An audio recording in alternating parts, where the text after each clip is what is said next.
Well, hello everyone, and welcome back to another session of our Unpacking the New Grade 3 Math. We're going to be looking at sort of the months of December, January, a little bit of February as well, but we will meet again in February, so we will unpack a little bit of a review at that point, but nonetheless, we want to have a look and see where we're kind of going and through those pieces. Let's begin our session again today with our land acknowledgement. We respectfully acknowledge that we are situated on traditional lands across the province of Alberta, home to many diverse First Nations, including Cree, Blackfoot, Métis, Nakota Sioux, Saulteaux, Inuit, and others whose history, language, and cultures continue to influence our vibrant communities. And we know that you're coming from us from all corners of the province, so welcome everyone. So our agenda today is to start to, if we're looking at our year at a glance, and remember that that's not a requirement. It helps for us for sort of unpacking as we're bridging the different topics that we talked about. But really, it's not that you have to be right on that. It's not that you have to be following that exactly. If you had a different order, that's fine. So just bear with us if it's not the order you're in, but hopefully you'll be able to find some strategies and tools that you can come away from. So we're really going to look at the N2, our second outcome that is in our curriculum, because we're wanting to move that addition and subtraction and discussion about place value with addition and subtraction. And we're going to start with really working on the mastery to 100, because if we want to look at numbers that are larger, addition of 3-digit numbers or 2-digit and 3-digit numbers together, we want to make sure that students are very sound and understand the hundreds well before we start moving forward, because that's going to encompass our understandings of place value in there. And if I can transfer that over into the thousands, then I have a pretty good opportunity to show that I can demonstrate that I do know what I'm doing. We're also going to do a little bit of how can we start introducing our math facts if you haven't already done so. So in our year at a glance, we said we'll work on mastery of 5 to 5 by 5 first. Some of you well beyond that already, and some of you are just getting started, and that's fine. Wherever you're at, it doesn't matter. But we're also going to see how can we leverage money in any of these, whether we're looking at the addition and subtraction of numbers, if we're looking at place value, if we're looking at math facts. How can I help just keep the money in front of students so again that they're becoming familiar with it, very fluent in it, able to make good understandings of dollars and cents, those types of conversations, so that when I want to engage in some deeper conversations about in the financial literacy components, I have an opportunity to do that.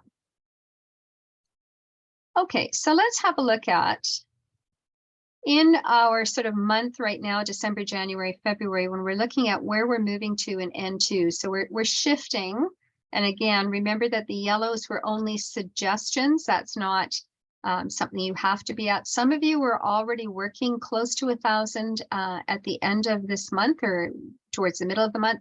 And some of you are just working into 500s, just over 100. And some of you had some students that were still stalled prior to 100. So we want to make sure that they're solid in the hundreds, right? That they really understand those numbers in 100. When I have a conversation about place value, that there's a strong connection and understanding of how that is going to be interpreted. We'll do some examples of that, show you how maybe we can show them another way to come up with the decimals, the cents pieces that we want to talk about. Now, they're not doing decimals, so we're not talking hundreds and tenths, but I can talk about dollars and cents and still have that conversation about how would I convert my cents into a dollar or a loonie, and how many loonies would I need for a $10 bill if I want to stay in our base 10 mode.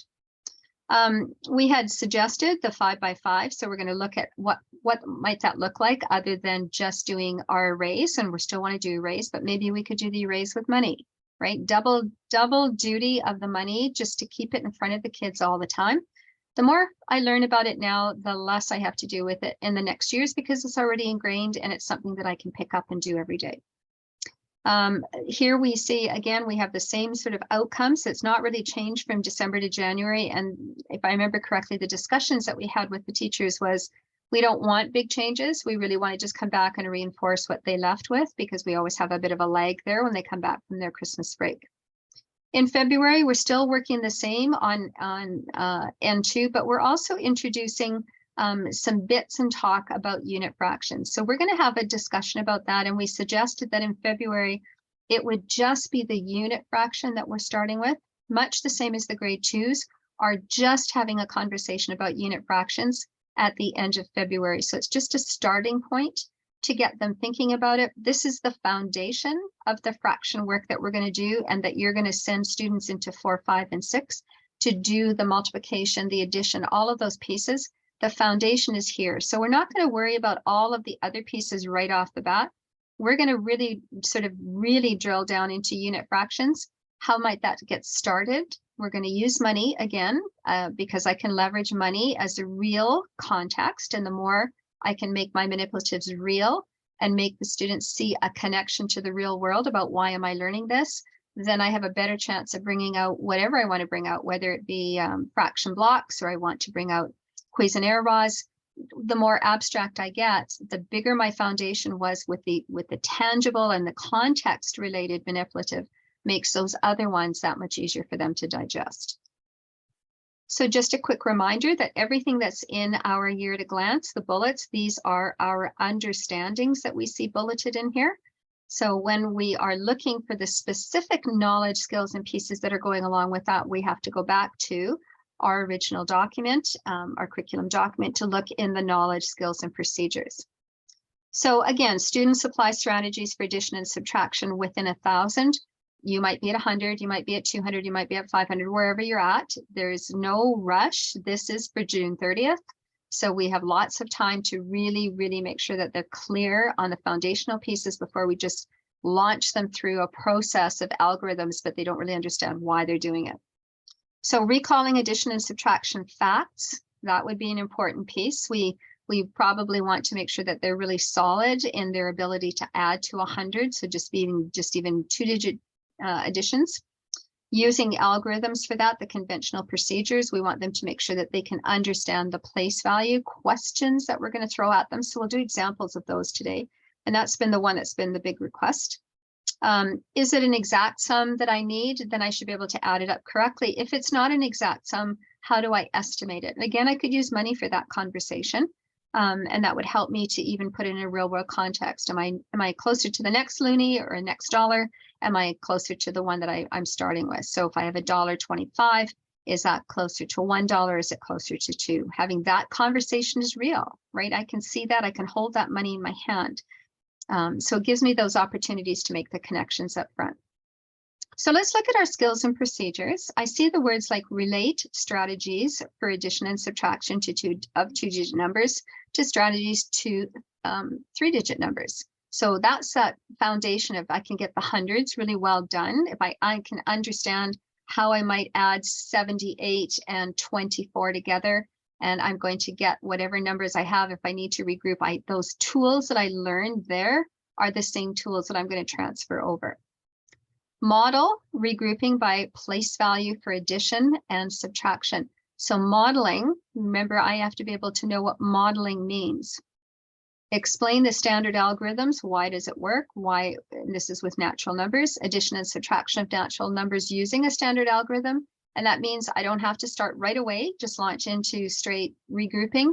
I could do that with money first, so I can tangibly count out the 2- or 3-digit number that you're giving me. I can rearrange it. I can regroup the money. I can convert the money into different bills or coins. So I can see it in action, right? And this is the link that we want. It's not that money just fell out of the world and we just have a new, or out of the sky, and we have this new manipulative and there's a big new focus. We're only suggesting that money is there right now. So why not leverage it to use it for as many areas as you can? And this gives real meaning to all of those tasks, those algorithms that we've been doing. I can tangibly do that. That's something that the child can see and do. Solving problems for addition and subtraction. So you'll see over here that I've been keeping track sort of our verbs that are being listed in the skills that we're going to be focused on for the next 2 or 3 months. We also have students analyze and apply strategies for multiplication and division within 100. So again, we're working on 5x5 mastery. If they're beyond that already, that's okay, but we just want to get that part done first, and then we can start moving on to the 10x10 as our end goal for the year. And so I can do it with equal groups, I can do it with arrays, I can do it as an area, and all of that can be done with money first. And then we can do it with drawings. We can do money at the same time, and we can draw. We can group things together. We can put counters on the table. So lots of different ways that I can show how I'm going to get my math facts unpacked for students so that they have different models and different approaches. Same thing with division. So we're probably going to hang our hat more in the first couple of months on just doing the multiplication. Not that we have to do all multiplication first and then do division. We should be able to flip those back and forth. And we'll look at an array today where we could do that. Compose a product using equal groups of objects. So we'll do that. Relate multiplication to repeated addition. We'll look at that too. So all of these in the same picture with money. Relate multiplication to skip counting. We'll do that all in the same picture with money. Investigate multiplication by zero. So we might want to get some of these facts done first before we start to go here. It's not a big piece and kids catch on to it fairly quickly, but we want to get some facts understood first, what we're talking about when we're multiplying, so that I can understand how I'm going to unpack the quantity of zero. Model a quotient by partitioning a quantity into equal groups. So we can look at that with the same question that we did up here. Visualize and recognize. So again, I'm keeping track of those verbs that are over here. And what I'm really doing this for is to see what ones are really the prevalent ones that we are there. It's not saying that we're not going to do all of these, because we are, but there may be some that are much more, they come to the forefront more so because we keep doing them over and over and over again. So we might want to spend a little bit more time really sort of hanging our hats and making sure students are clear on the meanings of those verbs, so that if I say, can you model 24 for me, that I don't have to remind them every time, what does model mean again? They should know what it means. What is an expectation that a teacher has when we ask you to model something, right? So this is where we have to teach students. We can't just assume that they know the meanings of these and that they understand how they're going to break them up. The other one we're going to look at is that 3.2, and that again is your multiplication facts. And eventually we're going to get into the missing factors. So is it the total, the product that I'm looking for? Is it a missing factor that I'm looking for? So all the different possible combinations. Again, that's not going to happen right away, certainly not in December. You might be doing some of that towards the end of January, and then we can start building that into our math facts of 5x5. But again, let's look at some of the verbs that we're seeing here. We see investigate multiplication and division strategies. Multiply, verify. How do I prove that in fact this is the product or the quotient is correct? Determine a missing quantity. So that goes back down to here. Express multiplication and division symbolically, right? So instead of just drawing pictures, how can I just show them as the math facts that we've come to know as times tables? Explain the meaning and remainder. And again, we might not get to remainders right off the bat. Definitely by February, we'll be working into those and then solving some problems. So again, I've just kept track again of the verbs that are here to see which ones are starting to show up over and over and over again. And then when we look at the part of the fractions, the unit fractions, we're not going to go through most of this right up front, or at least I'm not suggesting we'd be ready to. We want to make sure that they can put money on a number line. We want them to be able to understand what a unit fraction is beyond just, here's a blue piece colored in a circle that's been cut into 8 pieces, and this is 1/8. That's such a tiny little sort of abstract version of what a unit fraction is. But is there any meaning? We want meaning to it. We want context to it. We want children to see it and relate to it before we just give them those random numbers of denominators of 7 and 5s and 3s and 11s, and any unit fraction that we can come up with. I can express anything as a unit fraction. I just need to have a context for what it is first. So let's just start grounding them first in that piece. So again, I kept track of all of the ones that are here, and you see that there's no shortage of them, but there's some big ones coming up here. Compare. Remember that compare means I need to know at least 2 things.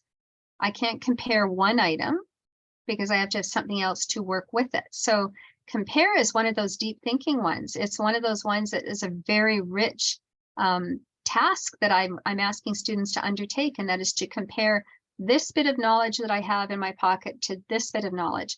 What are the similarities? What are the differences? So we really need to teach them what we expect to see in a comparison kind of question. What is the dialogue that I might have with you? What are some models that I might draw for you, etc.? Right? Don't again assume that they know it. So when I look at some of the big pieces that are coming up, some of the things that we're working on, we could maybe just talk about compare, model. Model's a big one because I need lots of tools in my pocket to show you what I know. And if you only show me 1 or 2 ways and I didn't get those, then I might know lots, but I haven't been able to articulate that for you and show it to you. Relate and visualize. Okay, so we're going to work on these ones in particular. I'm not saying that the other ones aren't going to happen. We're just saying we'll kind of focus on those pieces right now, compare, compose, visualize, and model. I did pull up some of the ones that were in our 3 months that we were working on and what some of them might be worded as. But I've also taken them and put some of these into a spreadsheet.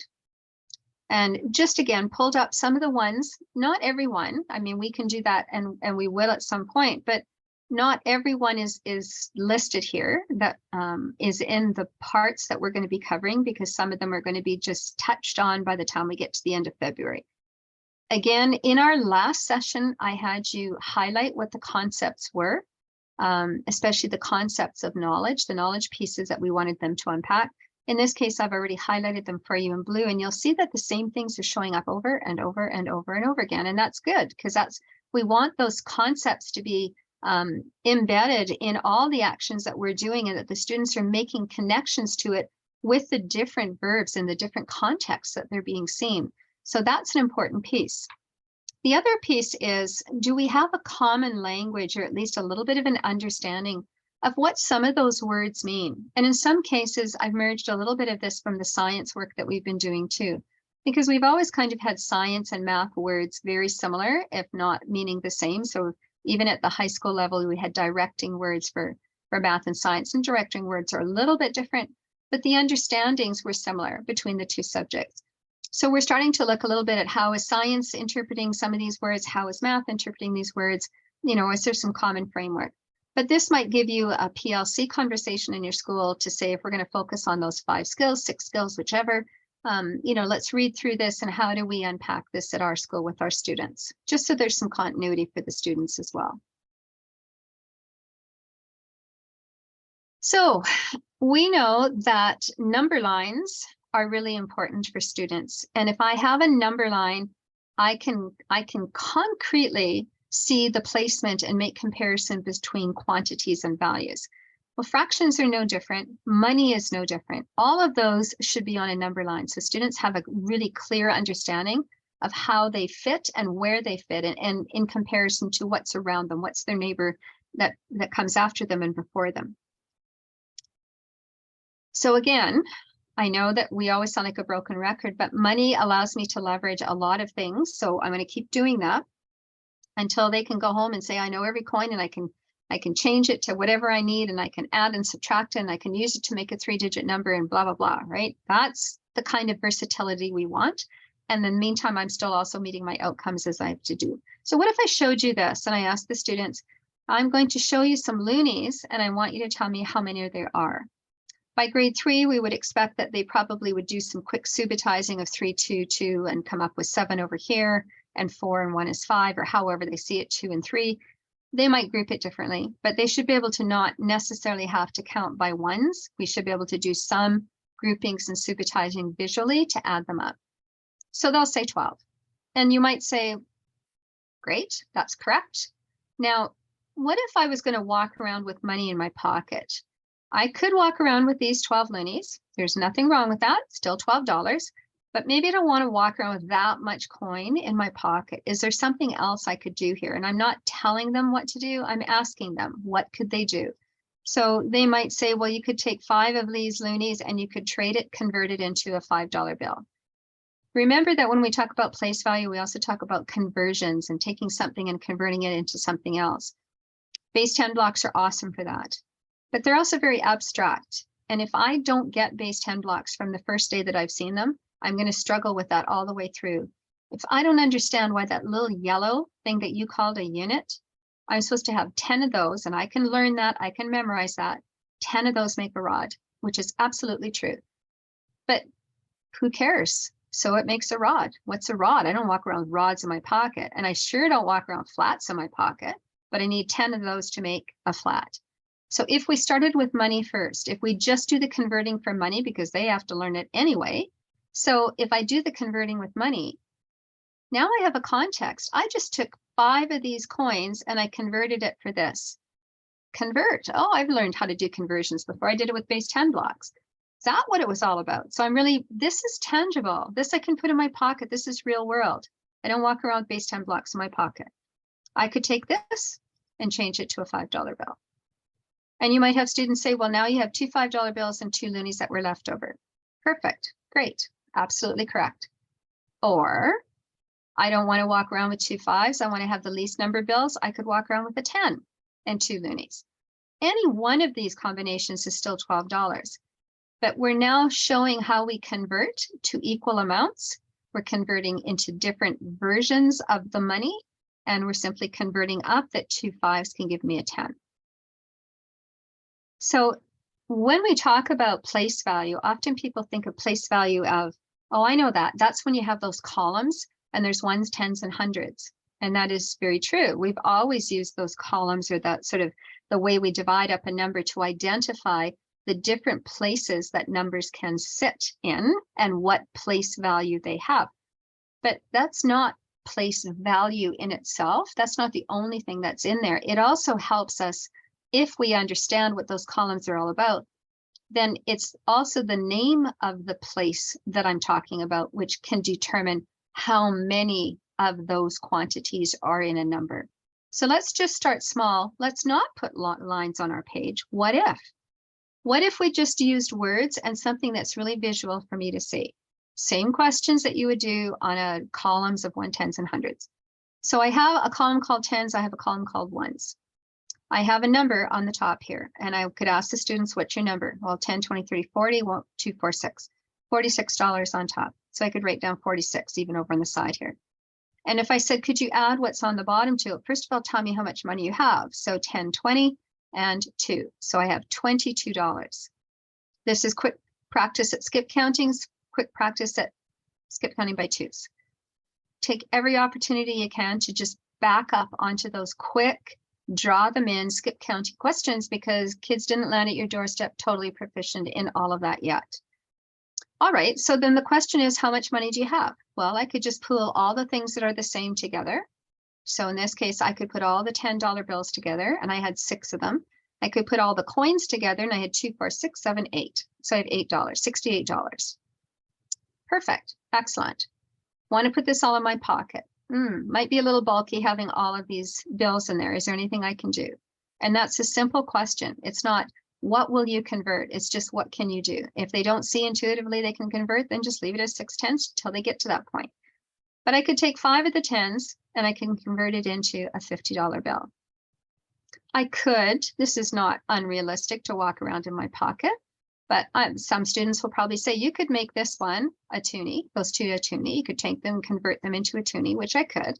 So best case scenario is I have a 50, a 10, and I have 4 toonies. So 2, 4, 6, 8, 50, 60, $68. Now I could ask them, is there another way that you could make $68? What are there other possible combinations of money up here and down here could you have added together that would have come up with $68? That's just retooling 10s and 1s.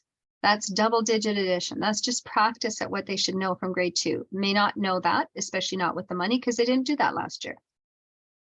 All right, so let's work on mastery to 100. So on my way to 100, I'm still going to do some 2-digit numbers first. So I've got my 10s column and my 1s column yet again. So what's my number? Well, 10, 20, 30, 2, 4, 6. I'm counting by 2s, or I can see 2 3s. 3 plus 3 is 6, right? So whichever way they say it, I have a total number of 36. So what's my number? 36. What number is in the tens position? So I wrote 36. Well, 3 is in the tens position. Okay. How many 10s in this number? Well, that's pretty easy. I can see it. I can tangibly pick it up and I can count them. 1, 2, 3. There's 3 10s in this number. Also the same as 3, 6. How many 1s in the number?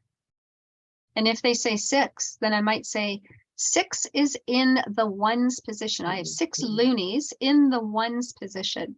So let me ask the question again. How many loonies could you or would you give me if we had $36? Oh, okay. So that's what you're asking me, right? It's how many 1s in the whole number. in this case, 36 loonies. So then we quickly go over here and we do it one more time. Okay, what is the number? 10, 20, 30, 40, 50, 60, 3. Okay, 63.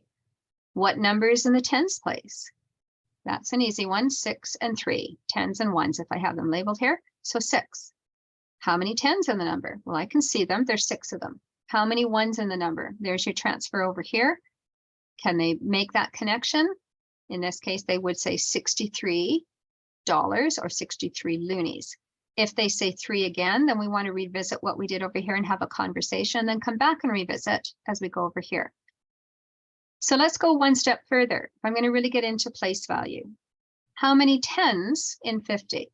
So again, if they don't know it off the top of their head, they may count out 5 $10 bills. How many in 100?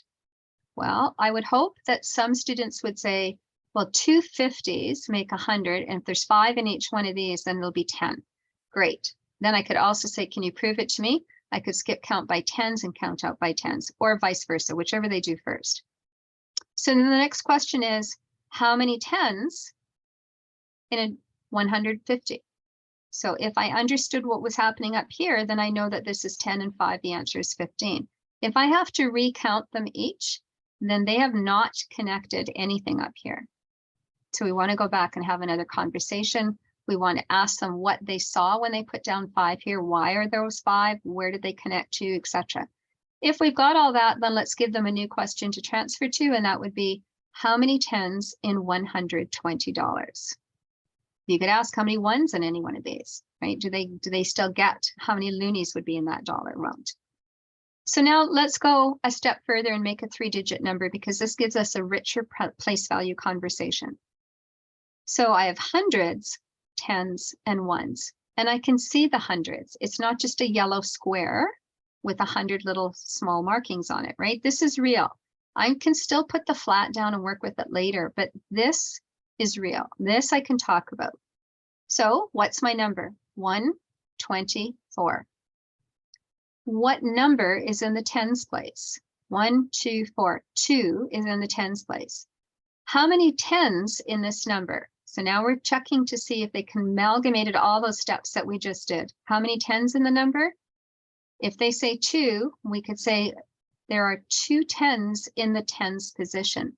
How many $10 bills are in this number? So then we should be able to connect that there's 10 here and 10 here. That's what this question is asking you. How many $10 bills? How many ones? How many loonies in that number? So asking those kinds of questions repeatedly is getting deeper into, I'm asking you about a position. What is the value of that position? What number sits in that position? How many of that value are in a number? So if you really want the columns, go ahead and put the columns in. I would just put dollar amounts at the top. I'm just using that math app, the money app that I showed you, and I just drew it right onto the screen and then just screenshotted it. Dragged out the dollars that I wanted. So what's my number? So I can just show my number, 434. I can ask all kinds of questions. What number's in the ones position? 4. What number's in the hundreds position? 4. How many tens in the question? Right? How many tens in the question? Each $100 bill has 10 of them. So as we start making those kinds of connections, as we make those kinds of connections, and I realize there's 10, 20, 30, 40, 1, 2, 3, and they start to see that this helps me to decide how many tens in the position. If you then work to a number that's 1,000, it gets richer because I have more layers that I can ask. I can ask how many tens are in the number, how many hundreds are in the number, how many ones are in the number, right? It just allows you to really make them think about what position are you asking about? What is the value that I'm looking for? So some teachers have emailed me and said, I've been working on them learning the money. I've also been leveraging it to work with place value and doing the conversions at the same time. So we created this template because some people were saying, I've actually only been working with cents, but now I really want to get to move to the thousands. So I'd like to do dollars and cents. So how do I shift from that? So this is the newest template that we've posted into the kit area. And so we just work on how many pennies do I need to make a dime? And I'm just doing the base 10 here. We're not going to get nickels and everything into it. So how many pennies do I need? I need 10 over here. And for each 10 that I get a new dime. For every 10 dimes, I get a loonie. For every 10 loonies, I get this, and so on and so on. We did put in the $1,000 picture, but we just need them to know that they're no longer, you can no longer have a $1,000 bill. They're not made anymore. 100 is the largest. But we really wanted students to see that there was a $1,000 bill, and we can still screenshot it and duplicate it if you wanted to, just so that they can see it. But really what we're doing here is we're transitioning them to the thinking that includes dollars and cents. So I could say that, anything that's on this side is really cents. And we can have the conversation how I got to that conclusion, because these were pennies that got converted into dimes or 10 cents. So these two columns deal with the amount that I need to build in the 100 to get to 1 loonie. So in theory, I could divide these up by saying, if I put a dot right here or the decimal, this divides the dollar side from the cent side. So this just gives context to dollars and cents to students. There's nothing more than that. In grade 3, they don't have to deal with decimals, but it would be okay for us to at least talk about dollars and cents in the context of financial literacy. When I go to the store, I see dollars and cents. So just giving them that context and the fact that they can still convert using those tens, not a bad thing to do.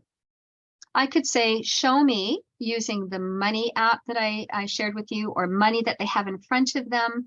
Can you show me 103 cents? And so they get out what 103 cents, however they want to do it, doesn't matter.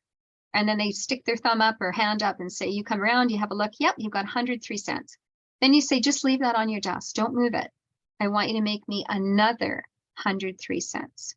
Can't use the same coins, can't duplicate it, so just a different combination. So we're getting to the fact that I can add these numbers in different ways, and that's one of our outcomes, is that numbers can be added up, and I can still have equivalent expressions or equations on both sides. It doesn't matter what order I add the numbers in, but I can still end up with the same quantity of 103. So that's what we're getting to. And I might do that over and over and over again. I did that with grade 3s over and over, and we got to 196. They were already eyeballing it and saying, we did it 3 times. Every time you did it, you left it on your table, you did a new one. But they already saw the 196 coming up, and they said, boy, when I get there, I'm going to run out of money after the second round. Like, there's no way I'll have enough. So we asked the question, is this what you see when you go to the store? And they said, no, you see a thing like an S with a line through it. So not everybody knew that was a dollar sign. We might think everybody should know that, but they didn't know that. But they could describe it. They said there's a number and then there's the dot. So the dot we kind of started to unpack already, but we can have that conversation.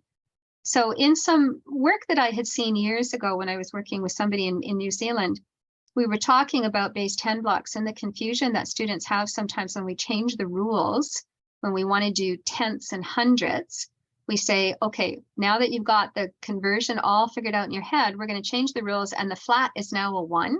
The rods are a tenth, and that little unit is 1/100th. And if we didn't lose them the first time, we lose a lot of them at that point, because they're just saying, what do you mean that big thing of 100 is now 1? Like, how's that going to work? And we can unpack that for them and show them why that works, but it's confusing. And so we were talking about that, and one of the teachers that was on said, why do you guys do that? And I said, well, what do you guys do? And they said, well, we just flip over a base 10 block like this, the flat, and when you look at the underside, you see 100 holes. Those are our 100 pennies. I thought, well, that's brilliant. Then we don't have to change the rules on anything. That's wonderful. So we actually did that with students, where we showed them this, and we said that anything over here, you would fill these holes. When I get 100 of these fills, what do you know? You know that you get a new loonie, and you start from 0 over here. So this is how we kind of unpack dollars and cents. You see an arrow here, and the arrow would be a black line they could draw down the center, so that they knew that once they filled more than half, they've got over 50 cents. Most of them didn't need a black line, they just did it in their heads. Over 50 cents means I'm already working closer to the next loonie, as opposed to if it was only 3 cents where I'm closer to this loonie. So if we're asking them to be a reasonable answer and they don't have to go to the nearest cent, there's no preciseness in the answer, that's the kind of question I would ask students every time. Give me a number, show me 156 cents, tell me when you've shown it to me, are you closer to the original loonie, or are you already on your way to the next loonie and further closer to that loonie? So again, knowing whether I'm over 50 cents. So this is a nice way for students to be able to kind of rationalize how they're going to show dollars and cents. We ran this off as a template for students and gave it to them, just laminate it and they could do it. A lot of students after about the first couple of days, they just kept their dollars on one side and cents on the other, and they knew where they were going to divide it, and they didn't need this. But there were lots of students that really liked having that comfort zone of having this here, and that they could see that there's 100 holes because it was laminated. Some of them even took dry erase markers and marked off the holes initially. That works for them, that's fine. At some point, I use the word efficiency. It's not something that's in the curriculum, but efficiency just means to me, and what I explain to them is, what's the least number of coins you could show me? I could show you 26 pennies over here is correct. I mean, we don't use the pennies right now. They're not in our pocket, but we still calculate with them at the bank. We still calculate with them in cash registers. They're everywhere in the world. They're just not in our pocket. But I could also show $1, a quarter, and a penny. And that would be the most efficient because that's the least number that I have to walk around with. So at some point, we want them to show us efficiency. So when I can do a 3-digit number, when I can talk about tenths and hundredths and unpack that 3-digit number, if I can read a number that's in the hundreds, then I'm pretty well set as far as being able to name any large size number. So if I can read this number right here as 137, 145, like if I can fluently read that, any 3-digit number you throw up to me, if I can do that, this is kind of in the ones house, 137, 145. This one is 445,000. I'm in the thousands house, 137. Remember the word and means a decimal. So it's not 445, 137. And I know that's a hard one to swallow for some people who have been around for a long time because we're used to doing that. And it's just kind of a natural thing that we say, but the and would imply that there's a decimal. So you just have to get kind of used to not throwing that in unless there's a decimal there. So $126.35. So there's the decimal 35. So if I can name a 3-digit number, I just need to know in place value. And sometimes students struggle naming big numbers. Which house am I in? So I have the ones house, and some teachers just leave it blank. Some call it the ones house. This is the thousands house, the millions house, the billions house. You could go trillions house.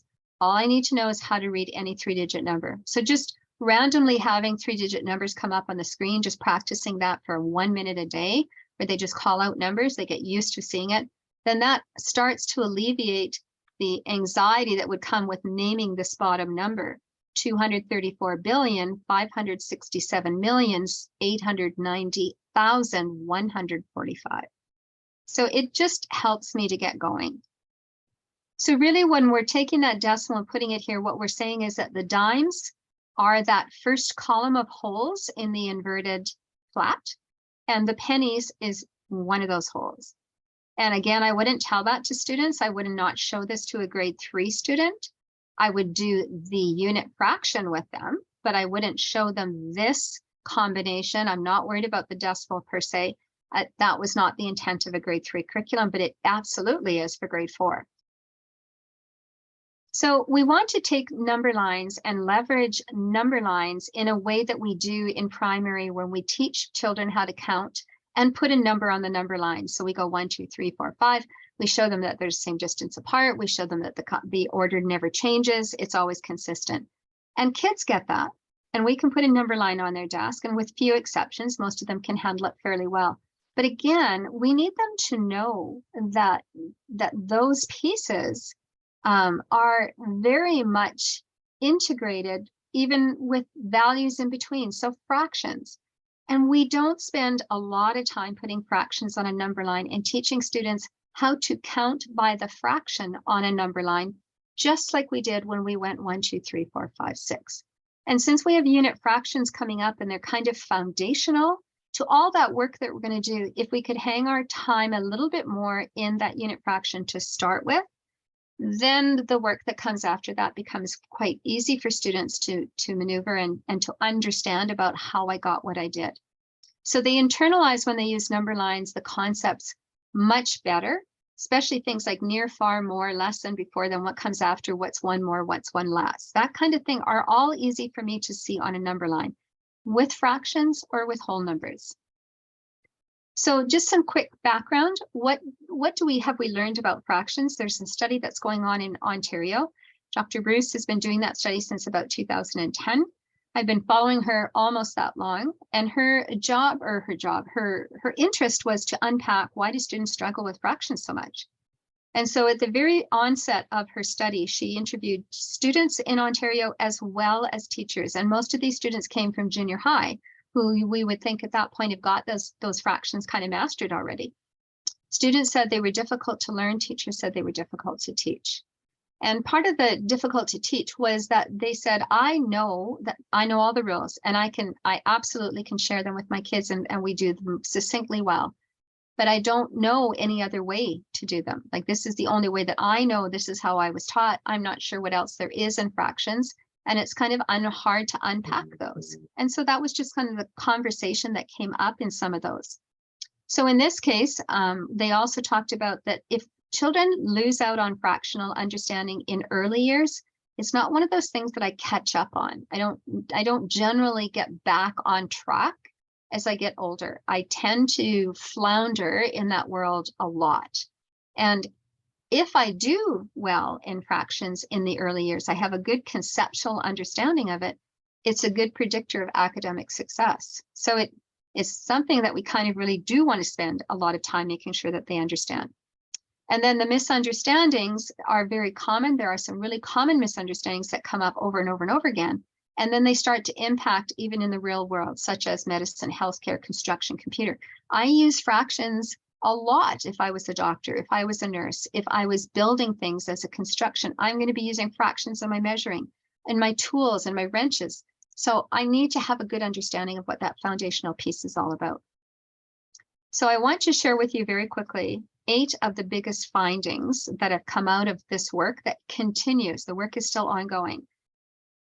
The first one is, and these are not in any particular order, the first one is that kids don't necessarily understand that a fraction is just a relationship between numbers. A lot of students I interviewed, they said a fraction's a fraction. Like 1/2 is a fraction, 1/3 is a fraction. That's correct. That's what their title is. But where would you put that on a number line? Well, you wouldn't, because it's a fraction. So they don't internalize that a fraction is an actual number. It belongs to a number system. They're not seeing that, partly because we just don't do a lot of work on a number line with them a lot. We do ask them questions. We do some of that work, but we're not intentional about teaching them how to count by them so that they actually could put a whole bunch of them onto a single number line. Students who don't understand that there's a relationship between numbers there, just because I wrote one number over another doesn't mean I get that there's an actual relationship between those two parts. Those would be the kids who would say 1/3 is greater than 1/2, because 3 is bigger than 2. You've been telling me that all along. I can show you on a number line where 3 is. I can show you where 2 is. So that's that lack of understanding of relationship. We move too quickly to symbolic language. We might do a couple of examples. We might do some coloring. We might do some, can you count? We do a whole bunch of drill and kill kinds of questions. And then we figure we're ready to go. So now let's introduce that it's a number over a number. It's called a numerator. It's called a denominator. And we kind of get into that language way too quickly. So we don't give them time to really digest the pieces that we need. The other part that it showed was that there isn't always consistency. Students that they interviewed said, I can go into different rooms in my school, and the teachers that I see will say different things. So one teacher might say 2/5. The other one says 2/5. The other one says 2/5. And the students were saying, well, it's confusing. I don't know which one I'm supposed to say. So that would be a good PLC conversation, is how do we talk about it in our school? Like, what do we say when we talk about fractions? Lack of connection to previous learning. Like, where am I supposed to fit this all in? Like, where is the real world for me as a student when it comes to unit fractions or fractions in general? So why do I want to have that knowledge? And that's really important now for us to unpack, especially if we want to have that connection to the imperial system. And I'm going to show that to you in just a bit here. The unit fraction only gets a glance. We do it. It's definitely in our curriculum, and we absolutely do it. There's no question about it. But maybe we need to hang our hat a little bit there longer and maybe show a few more things that we can do with the unit fraction before we move into naming and denominators and finding common denominators and doing the traditional algorithm things that we do. The why behind why do we find a common denominator? Why do you do what you do to find the common denominator? Why do you invert and multiply when you are dividing fractions? Those are all correct. Everything that I've said, we do, and they're all absolutely important steps. The question is, why did they work? And when they interviewed the teachers, they said, I don't know. I absolutely, our kids ace it. I can teach them anything I need them to do with the fractions. But they said, I'm not sure that anywhere in my background learning that I actually learned the why it works behind the scene. So again, something for us to think about. The last two that I'm going to show you are specific to North America. So US and Canada in particular have an overemphasis of a part-whole world. We dive into part-whole immediately. When we start teaching, we want to go to the, I can break a cookie in half and give you half and I'll take half. Or we're going to cut a pizza into 4 pieces. We go pizzas and cookies. And we just jump into that part whole. And we say, you know, that first piece of pizza we took off, that's the first piece out of a possible, I cut it into 4. So that's the bottom number. And so we just say, you know, there's a number over a number, there's a line in between. We'll tell you what the line is about. It's about usually a division. They'll come up in some lesson part somewhere. And we just jump to that automatically. And we just assume that kids have got this part whole notion. And it's valuable because so much of what we do is a part whole. I wouldn't deny that. But there's a whole bunch of representations of fractions that we do throughout the grades. And they do see all these ones. So when you get this slide deck, click this word on, and you'll be taken to a sheet which will show you all the different representations of fractions that we actually teach. We don't always connect it to fractions though. We teach it to them. We teach them how to do it. We teach them how to do a ratio, but we don't always connect it to the fraction kind of idea. The last one is that fetish of circles. North Americans seem to want to use circles more than any shape when they talk about fractions, hence circles and pizzas. And that's so true. Open up any of our resources and you'll see tons and tons and tons of circles. So they're saying the countries that outperform us don't use circles up front. They use them, but they don't use them for everything up front. They start with squares, they start with rectangles, they start with hexagons, things that I can fold in a number of different ways, and I can see how they could be fit into smaller pieces, and I can see how they work. I can do that with a circle. Great for a half, no question. Great for a quarter, no question. Not great for a third and a fifth. For me, or even you as a teacher, to freehand draw a perfect 1/3 is hard. That's not the easiest shape. And so those countries that outperform us don't actually show the circle until they're really proficient at other shapes where they've manipulated them over and over and over again. And then they bring out the circle and say, okay, what else can we do with these? Which is interesting to find out that that's kind of where we fit in. So this is a worksheet, very typical of unit fractions. Just because I can figure out the numbers that go in the bottom doesn't mean I understand unit fractions. What it tells me is that I can count the number of pieces in each shape, that this is 4, this is 3, this is 2, this is 8. But that doesn't mean I understand the unit fraction that's being shown here. So if we could drop the sort of, when we first start, we want to say, today we're going to talk about a fraction, and a fraction is, a lot of us use that as a start. I did for years, for sure. I started that way. And I want to just launch into usually a part whole, that's what I would do. If we can park that language just for a bit, and if we can park the desire to want to just grab and draw a fraction on the board and name it as a fraction, and just talk about relationships. Just relationships, that a fraction is a relationship. We're going to talk about relationships of numbers. So how these numbers are related to one another. And we can get into all the terminology of equivalent and all that stuff can come up for sure. This is a great video, and it's a great educational video. I don't want you to think I don't think it is. Math Antics do a great job of explaining. But this is a North American video. And when you play this, just play the first 3 minutes. I want you just to listen how he opens the lesson. This is a first of 4, I think, or 4 or 5 in a series of lessons, and just watch our North American approach. And after I read the research and I worked with some of the resources that she had created, I realized, oh my gosh, we have so much out there that absolutely just takes us there. And so just be aware of it. Just be intentional about when you're using the wording that you do.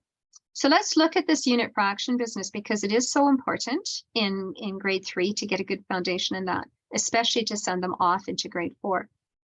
So what if I took a number line, oh, and this got distorted and I'm not sure why it does that sometimes and not others, but these dimes are going to line up underneath each one of these values here. So I will pull those over before I send this slide deck off again.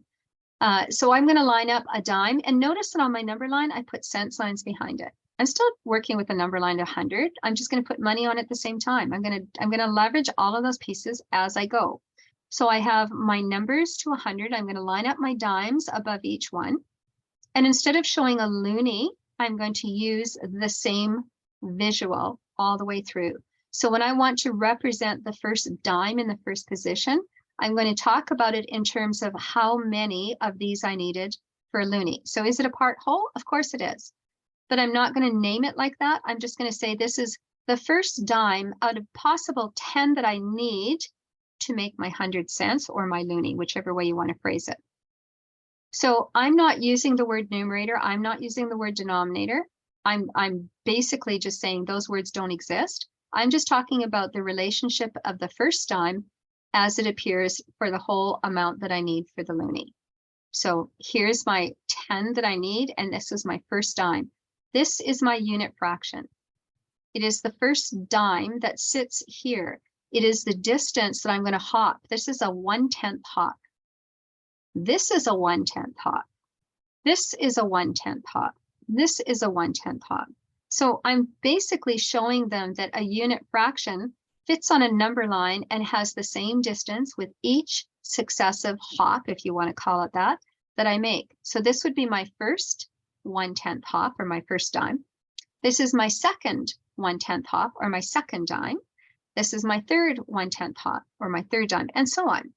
And I can just keep going down until I get to 100. And as they get later on, I can keep going. Like this would be my 10th 1/10 hop. This will be my 11th 1/10 hop. This will be my 12th 1/10 hop, and so on. So now I'm getting into improper fractions, and I can actually start asking questions about that improper fraction. So we used a number line something like this. The middle, we had them put cent signs under everything. We had them do the dimes in the middle. We did them together as a class. And then we asked the students, could you do the nickels?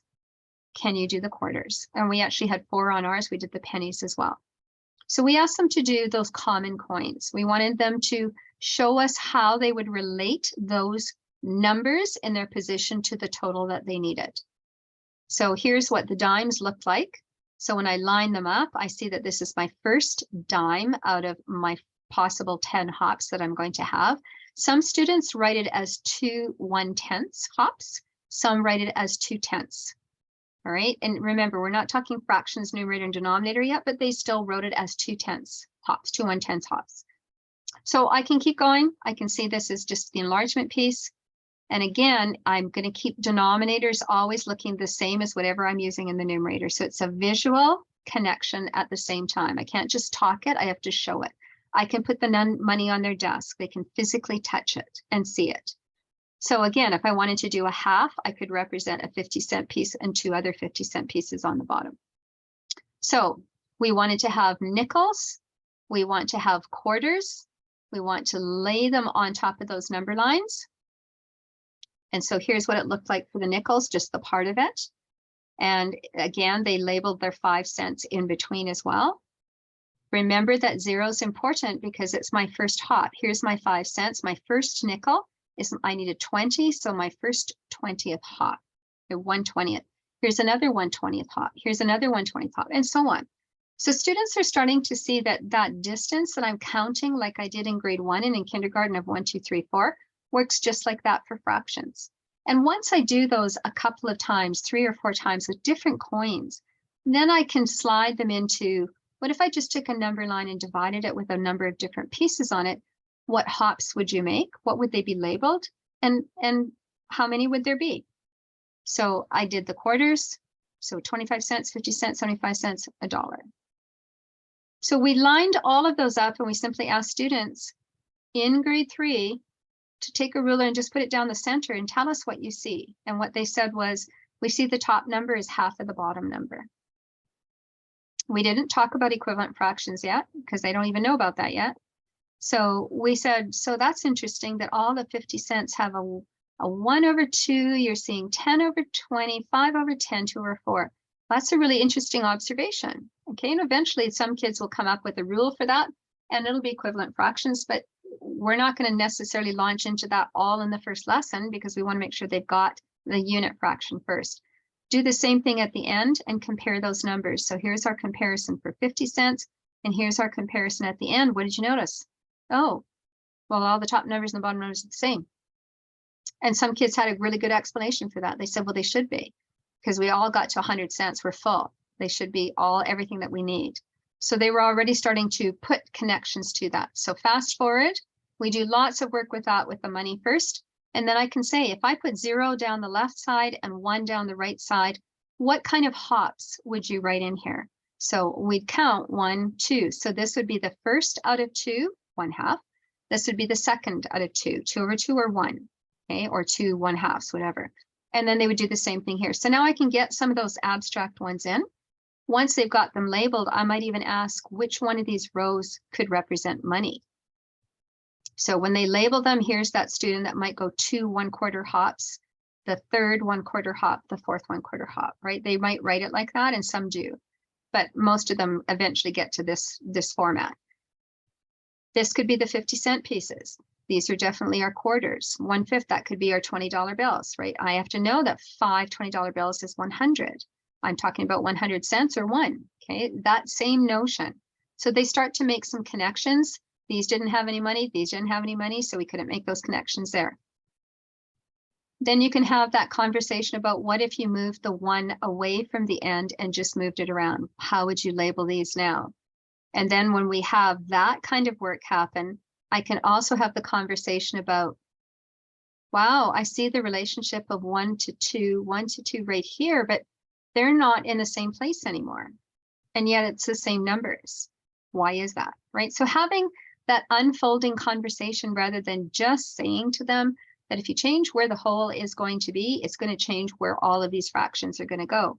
We want them to come up with some of those connections on their own. So if I wanted to start leveraging unit fractions, I would start with money because money helps me to put it on a number line. Money helps me to see it, it's real. I can also make connections between a unit fraction and parts of a dollar. Later on, when I do bigger numbers, then that will help me out. What about if I took money and I start talking about math facts? What do I see? Well, I should be able to subitize this. I see a group of 5. This is a familiar row of 5. I could also convert it to a nickel. I see 2 rows of 5, which is 10. Or some kids say, no, I see a 10 frame. That's 10. Okay. I see 2, 4, 6, 8, 10. All right. So you counted by 2s. I went 5, 10, counted by 5. So a row of 5, a 5, and a 5, and a 10. Just always that quickly with numbers. If they've been doing the money this long, that's the kind of thing that we can do. But one of the other things that we found out is that when we do arrays like this to help us start doing our math facts, also encourage students, and if you can print it out for them, to take a crayon and say, what kinds of arrays or what kinds of groupings can I see within just these 10 pennies? Well, I could see a 2 by 2, that's 4. So maybe I use a red pen for the 2s. I see a 3 by 2, well, that's 3 and 3 is 6. So 3 by 2 is 6. I see a 4 by 2 or 4 and 4 is 8. Those are the doubles. I see a 5 by 2 or I see 5 and 5 is 10. If they do that every time that quickly and just get those numbers out and write them down in here, those math facts are going to start flowing pretty quickly. So when I see this, I see a group of 5. I see a 5, I see a 5, I see a 5, I see a 5, I see a 5. So 5, 10, 15, 20, 25.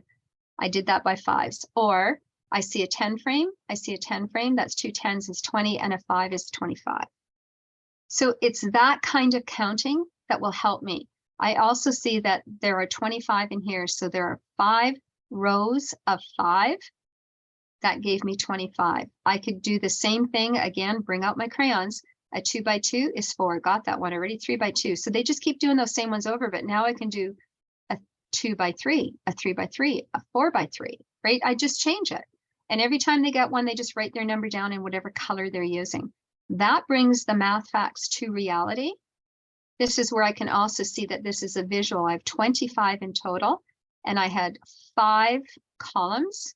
How many rows would I need? So 25 divided into 5 columns is 1, 2, 3, 4, 5 rows. So there's my division. So I can do that conversation without getting symbolic on them. This is your unit fraction page. This is really what it comes down to. I have 10 pennies, 10, 20, 30, 40, 50. I can count by tens. I can see 2 groups of 5. So I can have 2 groups of 5. That's what some kids see.